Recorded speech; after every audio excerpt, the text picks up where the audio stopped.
Bonjour, bonsoir partout dans le monde. Oyo, fandi netando ya ikepe na chaîne Nabiso, les amis TV, chaîne Kitoko. Tant nazomona les amis TV, nazomona yemoko boss papi mokoto afandi ya pointe pour na Rolanda émission Oyo. Congo dietu pe na yemoko le grand caméraman Nabiso. Oyo atonda na nguya pe bopikiliki ya kosala sala émission Oyo. Héritier mbote na bino nyonso susu en plus lelo toyambi invité na biso mosali ya nzambe tofandi ne na kati ya plateau babenge na kombo ya Trésor Bambulu ye moko pe akose présenter lelo tokolobela na ye awa sur la mort liwa euta wapi tokoyeba na mituno tokotuna na ndenge ye akoyanola biso yango toyambi ye bonjour. Oui, bonjour papa journaliste. Okoki ko se présenter par bandeko nyonso bazolanda biso par rapport ya nga moko. Oui, bon. Ngai Nazali, le guide spirituel prophète. Pourquoi on a dit le guide spirituel prophète? C'est parce que na kati na centre moko oyo tozali ko la kisabato makambo etali beaucoup plus spiritualité et puis église ezali et si kota monyo soto kenda ko sambela oyo ezali dirigé et pas il y a un berger comme on a Jonathan et mzali ko diriger église ngai nazali toujours motoka naza ko la kisanzela pour que makambo et tambola malamu comme église ezali église message divine comme centre ezali centre spirituel message caché révélé de Dieu nde ba été nimi balé oyo ngai nazali ko tambusa yango wana. Ezwami wapi pe na commune? Oui, église ezwami na commune ya Bumbu précisément na avenue Lukula na direction Gambela non loin ya marché Moselo Lukula 58B. Siko awa na émission na biso toyambi yo toyamba yo na kombo ya Trésor Bambulu to les guides donc nyonso mibale ezali malamu c'est parce que makambo to kofungola eza vraiment la profondeur makasi matondo mingi to leki na première question na biso na sujet la biso tozolobela sur la mort motuna na biso ya liboso tozotuna awa pona nini liwa euta wapi lelo bato bazokufa liwa ebanda ndenge nini po bato bakufa. Bon moni question oyo eza question moko d'abord na sepe na question na yo na bandi ke eza ba question moko très pertinente eza malamu ko bato ba ko découvrir yango par rapport ya liwa euta wapi na ko répondre eloko liboso eloko nyonso ezaka na commencement ezaka na fin eloko nyonso ezaka na commencement ezaka na fin donc tant que domaine ya liwa par rapport même ya Bible avec biso ke moto liboso Adam na Eve o bato bakanisa ke Adam et la kisi zo nini Adam normalement le saka mobali Eve la kisi ka mwasi donc na ebandeli ya mokili zamba kelaki mwasi na mobali lokola bayebaki ko sumuka te mais bayebaki nde ko tosa mobeko ya nzambe te eza différent na péché pour to saka mo confusion mo mingi ke péché na désobéissance ezelo ko moko te ba désobéissaki na mobeko ya nzambe po babisaki bango bo batela bo kunza bo sa nyonso mais mo Satan ko kosa bango alobi na bango soki bo sali oyo ayebisa bino ke bokoma banzambe donc quelque part babuka ki mobeko ndo moni ke esika kufa ekotelaki yango wana en bref kufa ekota pona désobéissance ya mutu na nzambe. Merci le guide mais yo oyebisi biso eza désobéissance mais ba misusu balobi eza lisumu moto asali yango nde sali ke liwe ekota epa soki tokoloba lisumu persona tokobunga mwa moke na façon nini toloba na kati na ndako papa pesi mobeko alobi no mobeko na ngai ezaki na kati ya ndako na ngai il faut kotaka 17h dépasser 17h soki okoti c'est que tokoyokana te soki mwana akoti 17h akoti après 17h est-ce que asali péché to atosi mobeko atata te wana na do tuno question te nga mona ni tuno question ona me kopesa réponse atosi mobeko atata te bango bayebisaki bango malamu bolia mbuma oyo eza na kati ya jardin te eza mobeko nzambe atiaki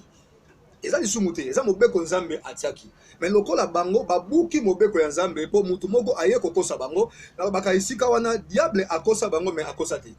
pourquoi na lobi akosa te réellement tango mutu aliaki mbuma mutu akoma nzambe afungwami mayele voilà afungwami mayele aye ko comprendre que nazani aye ko comprendre que mutu esengeli akola aye ko comprendre que mutu esengeli amona makambo nyonso po au départ tango azaki na nzambe te ayebaki biloko nyonso wana te émission comme elengi mpo bandeko nyonso bafandi na nsima site oyo les amis TV bosabone massivement na kati ya Les Amis TV. Motuna mibale ezali moto soki akufi akendaka wapi? Moto soki akufi akendaka wapi? Et pour d'abord toleka na koyeba soki moto akufi, phénomène ya mort to phénomène ya liwa eza phénomène moko très compliqué, il faut oser révéler pour que vous comprendre yango. Soki moto akufi to nda procédure malamu. Soki moto akufi na bazo landa biso bana zo malamu. Soki moto akufi azaka na 45 jours. Oyo après ko kata motema na ye azaka 45 jours oyo molimo ya moto avant et bakozwa position nango esika ya kokende. 45 jours. 45 jours soki moto akufi. Donc d'abord pour to balikamba liwa ezali liwa d'abord par rapport à définition sauf dans zonga mwasi ma ezali séparation ya homme ya âme na corps. Âme alongwe corps atikali yango to bengi liwa. Eza définition moko eza nango simple. Pendant 45 jours oyo moto asalaka soki moto akufi ezaka pour que aleka na koyeba ko s'orienter. Et si ka liboso après 45 jours oyo moto akendaka to bengaka yango d'abord to bengaka séjour des morts. Séjour des morts. Oyo ndeko na biso bina file ayo. Séjour des morts ezali esika oyo moto akei ko séjourner pour que aleka na kozwa orientation. Mais séjour des morts ye moko ndenga azali wana azali na biteni mibale. Oyo azali donc azali na ba entrée mibale oyo esengelaka moto aleka na kokota. Première entrée to bengi yango entrée positive oyo to baka tango nyonso lieu de repos. Deuxième entrée to bengi yango entrée négative oyo to bengaka lieu de tourment. Donc voilà esika moto akendaka yango wana 45 jours ezali 45 jours ya jugement oyo esengeli mokili e bako juger yo. Yango to mona soki moto akufi na moment na moto azana na kati na mort tozolela ye na sima makambo bimaka toyebi ki azaka bo donc jugement liboso et ça makaka soki moto akufi na eteni ya 45 jours wana eza na se ya mokili na se ya mokili lola kuna na se ya mokili d'abord bato bakoloba misala oyo salaki donc pona koyebisa biso ke vie ya moto na mabele ezali lokola moto azokoma lettre mais lettre yango eza lettre moko écrite eza lettre moko spirituelle oyo moto aza kokoma yango monaka soki moto akufi na sima bato bakomi ko rencontrer makambo nyonso oyo ye asalaki na ya mabe na ya malamu donc oyo ezali positif soki ezali positif nde na moment wana okokende ko séjourner na oyo tobengi na lieu de repos mais soki ezalaki négatif nde okoki na lieu de tourment donc bisika oyo tokendaka après liwa yango wana siko après 45 jours nde moto ake na enfer akoti lola tokoma te na moment wana nanu makambo enfer eza te pourquoi mama enfer eza te po yesu likolo ya ngomba ntango bakutani na moyibi wana moyibi areconnaître seigneurie na ye areconnaître grandeur na ye alobaki na ye kaka lelo tokozana wapi na paradis eza terme oyo ye alekaki na koloba mais normalement oyo tobengi paradis véritable paradis oyo tokokende biso nyonso eza après jugement donc mokili nano ezali juge te nanu satana nano akangami te ndenge apocalypse ayebisi biso donc paradis oyo ya likolo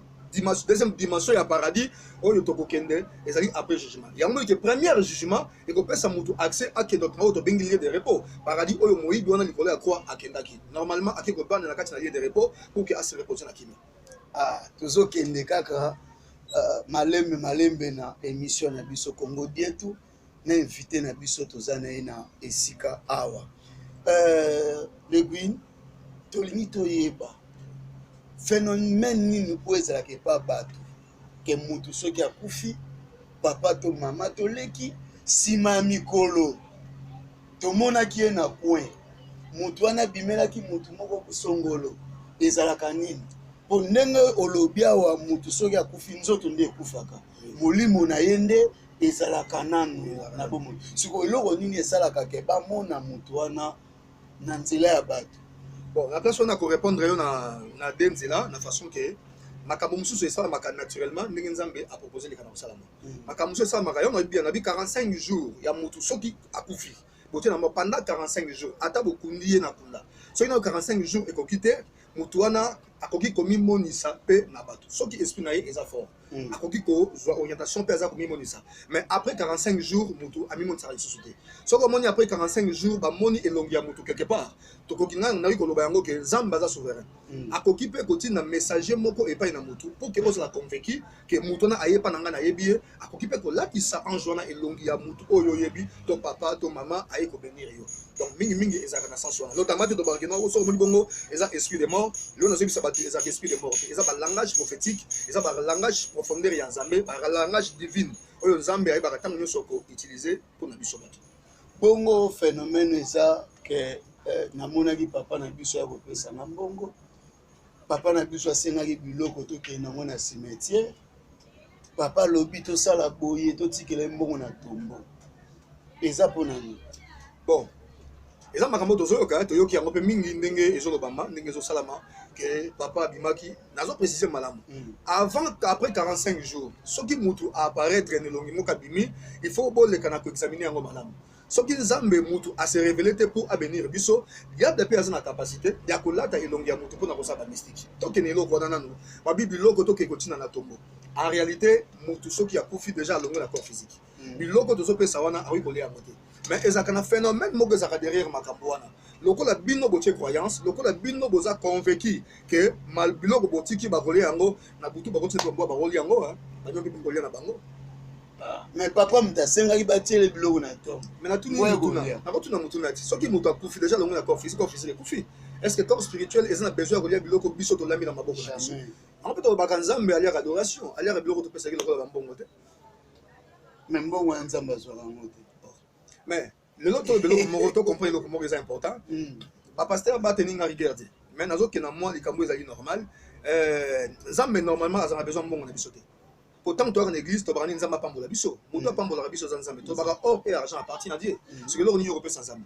donc quelque part eloko tokopesa nzambe eleki motuya eza adoration reconnaissance ke tozo reconnaître bolamu moko esali kati na biso yango nzambe asepelaka nango. Merci tozokende na suka mpona koshite na émission na biso motu na suka na ngai nayeba papa nini oyo esalaka bato bayeba kosolola na bato bakufa? Encore une fois eza elikamba makasi mais il faut toyeba force ya nécromatie ezali tant que la nécromatie même bateau va développer spiritualité ba komisa yango même science ba procédure oyo mutu akoki kosolana mutu akufa donc ezali ba force moka nécromatie to même na kati na bible non to mona histoire Samuel bimaki donc Samuel zaki na lieu de repos avec kopema na pas baki na vai na nga na kimia pourquoi oyo ko tourmenter ngai donc pas zaki na lieu de repos c'est fort possible ba lekana ko benga esprit ya mutu akufa mais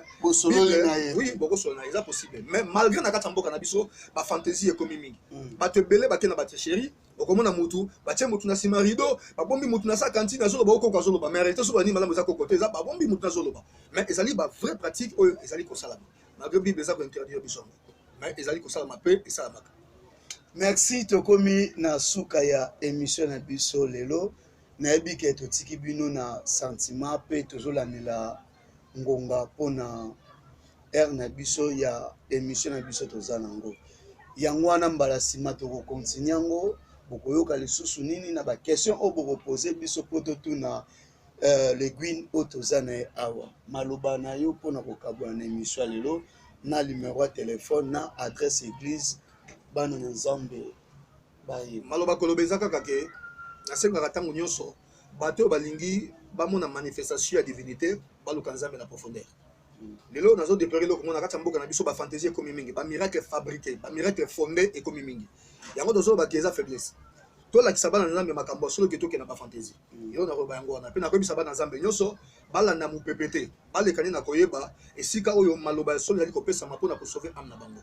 donc eloko nakoyeba yango wana adresse numéro nanga telefone ezali plus 243 09 98 13 26 24 plus 243 090 30 15 300 wana ezali banimero ya contact na ngai église zomi na veni lukula na komi na bumbu précisément la direction ya Gambela non loin ya marché Moselo esika tozali yango wana lukula 58. Merci Leguine, merci na baye nyonso bazalaki ebele na etando mpona kolanda émission na biso Congo Dieto mpona lelo tosuki awa mais mpona koremercier na baye oyo bazalaki baasiste na biso lokola ye moko le grand caméraman héritier Mwamu Kasa azalaki na nsima caméra tozalaki na ndeko na biso Beni Eyadema Beni Dema Makuva pe na chauffeur patron Shadrack Fwambata bambote na yango wana merci na ye moko bébé Bouchou Chouchou azalaki na biso elongo ye moko le numéro 1 la chef ya chaîne na biso oyo Papi Mokoto pe na ye moko la reine de YouTube Nengo Marakuja Igets bambote na yo yango wana vraiment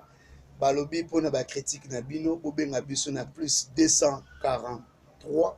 89 91 69 646 plus 243 89 91 69 646 to bobengi na numéro oyo eza écran bokosolola na biso moko tonton Achar garçon noir apesi bino bye bye bye à la prochaine.